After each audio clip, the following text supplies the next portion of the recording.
Bueno, llegamos al tema 10, que todos han sido temas que he pensado mucho, que he aterrizado para que puedan ser operativos en el trabajo personal de cada uno de ustedes.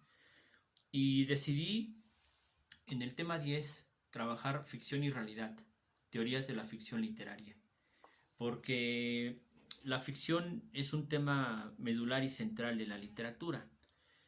Si nosotros nos apegáramos a la definición que se da al inicio del tema del diccionario de Oxford, tipo de literatura que se ocupa de narrar acontecimientos imaginarios y de describir personajes imaginarios, composición imaginaria. Hoy habitualmente novelas y narraciones en prosa en general, la composición de obras de este tipo. Eh, pues entonces todo sería literatura, ¿no? Aquí se centra mucho en la palabra imaginación, autores, personajes imaginarios, una historia imaginaria, incluso nuestro propio diario, sin ninguna intención artística, ni poética, ni literaria, tendría esta dimensión de la ficción, según esta definición, y entonces todo sería literatura, pero lo cual no es el caso. A lo largo de la tradición de los que estudian y se dedican a hacer crítica y teoría literaria, yo traté de retomar los autores centrales para comprender el tema de la ficción. Eh, la ficción en este sentido se asocia a otros conceptos, mm, a la historia como el conjunto que cruza el acontecimiento en una dimensión política, social, vital, eh, el gran relato que construye la historia, el conjunto de historias que forman este gran discurso que es la historia. Eh, y en literatura, en el tiempo en el que vivimos, especialmente la poesía, pues ha dejado de cantar, ha dejado de, en el sentido del canto, el melos, el concepto del melos, lo mélico en la poesía, el canto, el aspecto evocativo.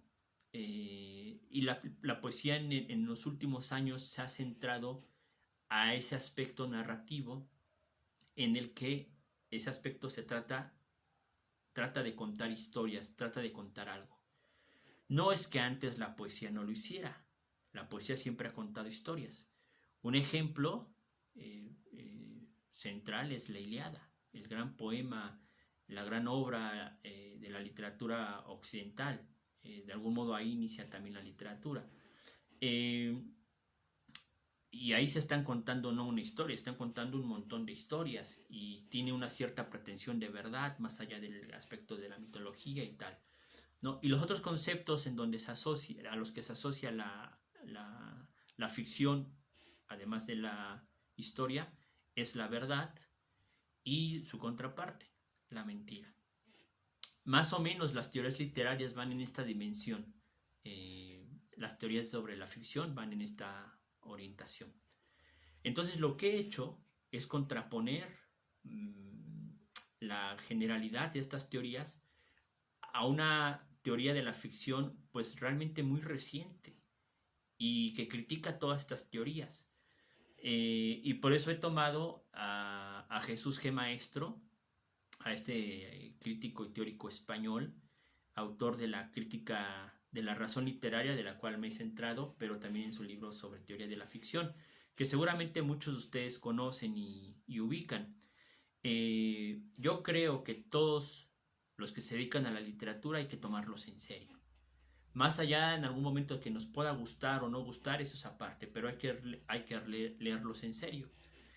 Eh, en muchos sentidos, Jesús G. Maestro es más conocido por sus videos y por sus blogs y estas cuestiones, pero yo creo que hay que leerlo. Hay que leerlo. Esta obra de la crítica de la razón literaria tiene más de 3000 páginas y plantea, bueno, no plantea, en principio sugiere ya, ni siquiera sugiere, realiza una teoría de la literatura eh, muy amplia, escrita en español, cosa que no existe, no existía antes, vaya, a eso me refiero, que no existía. Claro, ha habido autores que han teorizado aspectos, han hecho crítica, hay muchos autores en español que teorizan y hacen crítica y son valiosos, son importantes. Pienso, por ejemplo, en José Coser, es un autor que ha pensado mucho la poesía hispanoamericana. Eduardo Milán es otro autor que realmente ha puesto en el punto en las dimensiones y características de la poesía contemporánea. Son autores serios, pero no han creado un discurso teórico tan amplio como es el de Jesús G. Maestro. Y dentro de estos parámetros que él señala, pues construye una teoría de la ficción literaria. ¿Sí? Entonces, él se centra en que la literatura es una construcción nociológica en términos de la ficción literaria, que la teoría de la ficción literaria va en una amplitud nociológica y no en aspectos psicologistas. Y bueno, ese es nada más el aspecto que me gustaría señalar.